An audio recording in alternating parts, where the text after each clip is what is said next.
안녕하세요. 일본의 소식을 쉽고 빠르게 간추려서 전해드리는 오늘의 일본입니다.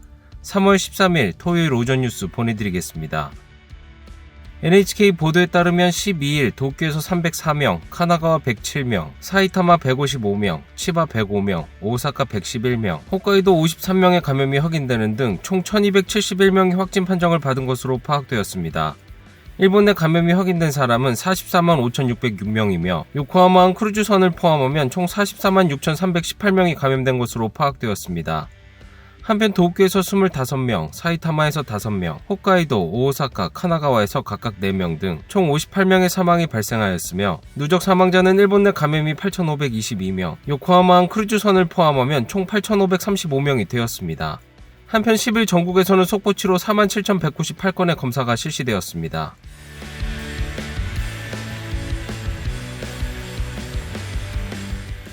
이날 도쿄에서는 304명의 신규 감염이 확인되었습니다. 10세 미만부터 100세 이상까지의 남녀 304명이 신규 확진 판정을 받은 것으로 파악되었으며 이 중 155명은 감염 경로가 파악이 되지 않거나 조사 중이고 149명은 기존 감염자의 밀접 접촉자로 확인되었습니다. 연령대로는 20대에서 30대가 총 110명으로 전체의 약 36%, 60대 이상은 총 76명으로 약 25%로 나타났습니다. 감염 경로로는 가정 내 감염이 72명으로 가장 많았으며 시설 내 감염이 39명, 직장 내 감염이 20명, 회식에서의 감염이 8명 등으로 확인되었습니다. 한편 이날 50대부터 100세 이상의 남녀 25명이 사망하였으며 현재 중증 환자는 2명 감소한 37명, 입원 환자는 22명 감소한 1279명으로 파악되었습니다. 이로써 도쿄의 누적 확진자 수는 11만 4,840명, 누적 사망자 수는 1,561명이 되었습니다. 다음 소식입니다. 도쿄에서는 4일 연속으로 지난주 감염자 수를 웃돌고 있습니다. 최근 일주일 평균 감염자 수는 273.6명으로 전주 대비 100%로 전혀 줄지 않았습니다. 긴급사태 선언 기한까지 앞으로 9일. 이날 열린 도쿄의 모니터링 회의에서는 感染状況は4段階中の一番上、赤で感染が拡大していると思われる。今後、変異株等による急激に感染の再拡大が起こる可能性があります。 도쿄에서는 지난달 7일 이후 신규 감염자가 500명 이하로 내려갔습니다. 그리고 이달 8일에는 116명까지 감소하였지만 다시 증가하였습니다. 第2波ではピーク時の346人から新規陽性者数が十分に減少せず、約150人から200人の間で増減を繰り返した後、急激に感染が再拡大して第3波を迎えました。現在はそのレベルよりも下がっておりません。 선언 해제에 대해 정부 자문위원회 멤버인 타테다 교수는 今からの1週間が非常に難しくなってくると思います。今までですね、少しずつでも下がっていたものが、今度は少しずつ増え出すというです、それはリバウンドの前兆というふうにも捉えられるので、そういう状況の中で、この緊急事態宣言を解除していいのかどうか、これは非常に難しい判断になってくると思います。 만약 해제가 된다 해도 과제는 남습니다. たとえ解除できたとしてもですね、再増加の兆候が見られるような状態の中での解除ということになればですね、その後の対策をどういうふうにですね、取っていくのかという、こっちの方がですね、非常に大事になってくると思います。 선언을 연장했음에도 불구하고 신규 감염자가 줄지 않는 상태에 빠졌습니다. 향후 어떤 대책을 해야 효과가 나타날까요? 昼、夜、平日、休日、とことんステイホームでお願いをし、3密の回避、手洗い、消毒、マスク、もう何度も同じことで恐縮でございますが、改めてのお願いです。事業者の皆様方にも改めてとことんテレワークの徹底をお願いいたします。飲食店の皆様方には営業時間の短縮に引き続きご協力いただいております。ガイドラインの遵守も改めてお願いをいたします。 이렇게 코이케 지사는 계속해서 기본적인 대책을 요구하였습니다. 한편 선언이 발령되지 않은 도쿄와 인접한 야마나시현의 지사는 送別会あるいは歓迎会あるいはお花見、こういうものは今山梨県の状況ですが、ご承知の通り感染状況収まっている状況ですので、ぜひ大いにやっていただきたいと思いますが、差は去りながらですね、感染拡大リスクというのも一方で引き続きあるわけですので、こういう形で気をつけていただいて会を催していただきたいと。 야마나시현의 신규 감염자는 이달 들어 9명, 11년제 병실 이용률은 1.1%, 중증 환자는 없습니다. 이러한 지사의 발언에 대해 정부는 そうした発言があったことは報道で承知してますが、内閣官房コロナ室から全都道府県に対し、年度末に向けて行われる行事等について、事務連絡をすでに発出をしたところであります。こうした中身を踏まえた対応を引き続きお願いしていきたいと考えています。 환영, 송별회, 벚꽃놀이 등에 대해서는 자제를 요구한다고 설명되어 있습니다. 이런 정부에 대해 이번엔 지사가 반박하였습니다. 政府がやるべきことは、そんな田舎のね、歓送迎会にいちいち口出すことではなくて、もっと大きなことに気を配っていただきたいと思います。そもそもこの感染防止対策の最前線の責任というのは各県の知事にあるわけですから、これは我々この山梨県の状況を見てですね、今その歓送迎会あるいはそのお花見、これは全くやって差し支えないと、注意をしながらであれば差し支えないと、そういう話をするのがですね、どこが悪いんだと。 야마나시현도 무조건 회식을 인정하는 것은 아닙니다. 특히 3, 4월의 회식에는 장시간 과음하지 않는 등 세세한 규칙을 마련하고 있습니다. 또 도쿄의 가게 감염 방지 대책 인증인 레인보우 마크는 자진 신고제이지만 야마나시에서는 지자체에서 직접 조사하여 그린존 인증이라는 증서를 주고 있습니다. 政府がやるべきは、その10波人からげにね、行動の自粛を要請して、感染制御ができているところもできてないところも同様にしてですね、その経済を潰すような話ではなくて、有料事例っていうんですかね、その事例をしっかり研究していただいて、それをですね、他の自治体とか地域に、お勧めする、そんなようなむしろ通達を出していただきたいなと。 하지만 앞으로 우려되는 건 매일 증가하고 있는 변이 바이러스의 감염 확대입니다. 이날은 토쿠시마에서 처음 변이 바이러스가 확인되었습니다. すべて年明け以降2月上旬までの感染者でありまして、その後の感染者には変異株の該当者はおりません。またすべて積極的疫学調査で感染経路、こちらが分かっている。 이번에 확인된 9명의 변이 바이러스는 전부 영국형이며 연말연시 칸사이권을 왕래한 사람들로 해외 도학력은 없습니다. 이 영국형 변이 바이러스에 대해 영국 대학의 연구 결과 기존보다 치사율이 1.6배 높고 최대 70%의 감염력이 강하다는 결과가 발표되었습니다. 또한 이날 후생노동성은 필리핀형 변이 바이러스가 새로 확인되었다고 발표하였습니다. 다음 소식입니다.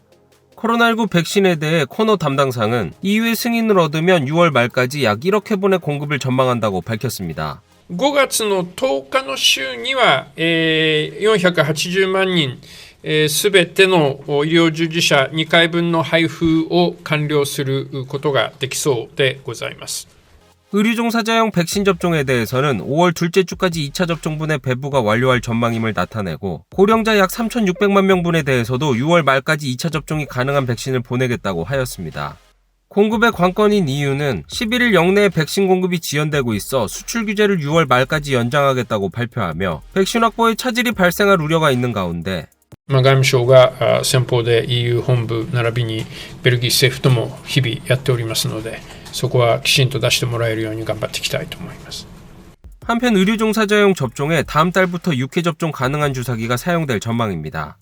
医療従事者の1回目の接種分の2400箱、これについて6回接種が可能となる注射器をお届けできる見込みとなりました。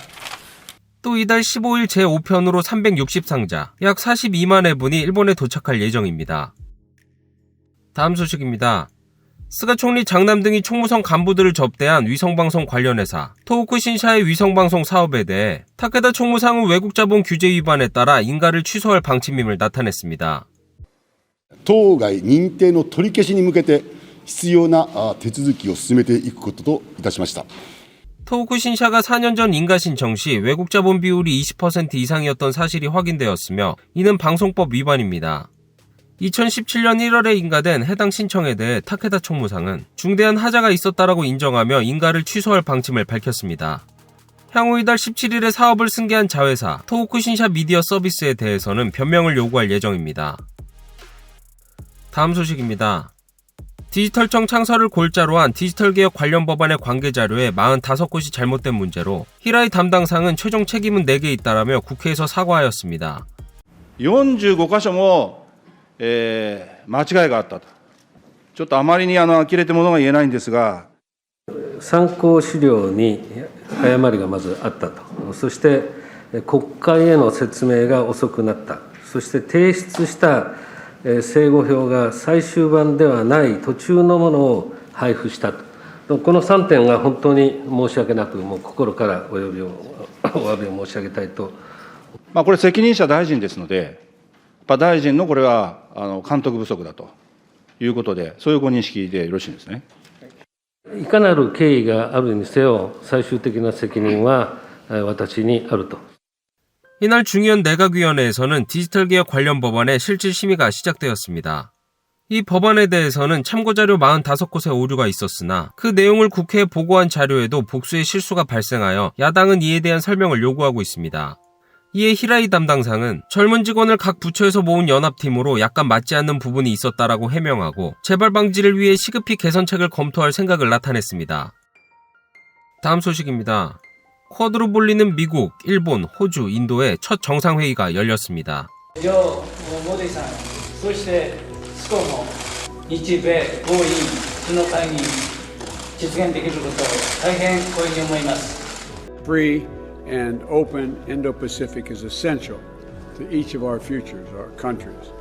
이날 회담에서는 군사, 경제적 면에서 영향력이 증가하는 중국을 염두에 두고 일본이 제창하는 자유롭고 열린 인도태평양의 실현의 협력을 확인하였습니다. 또 그 외에도 코로나19에 대해서는 인도의 백신 생산 능력을 높이기 위한 지원 등을 논의한 것으로 보여지고 있습니다. 今回初めての日米豪印首脳会議に参加をしました。新型コロナウイルス対策をはじめ重要課題について議論を重ねて協力を深めていく、そういうことで一致をしました。新型コロナ対策については4カ国でインド太平洋地域の途上国などへワクチンの支援のさまざまな局面で協力をしていく、そういうことで一致しています。また自由で開かれたインド太平洋の実現に向けて、私から ASEAN などの諸国と連携する、こうしたことを提案をいたしました。そして賛同を得ました。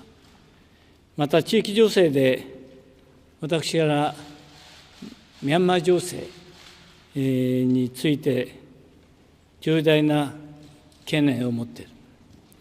そして中国による一方的な現状変更の試みに強く反対する旨、訴えました。また拉致問題即時解決が重要であることも訴えまして、それぞれ協力をいただくことになっています。また今回の会議は日米豪印のこの4カ国の新たなるステージに引き上げることのできた会合だったと思います。年内に対面での首脳会談を行うことでも一致しております。これから4カ国を中心にまさに野心的な、そして具体的な成果を出すことができるようにしっかり協力していこうということであります。 오늘의 일본 소식은 여기까지입니다. 시청해주셔서 감사드리며 즐거운 하루 되시길 바라겠습니다. 저는 또 새로운 소식으로 찾아뵙도록 하겠습니다. 이그저TV였습니다.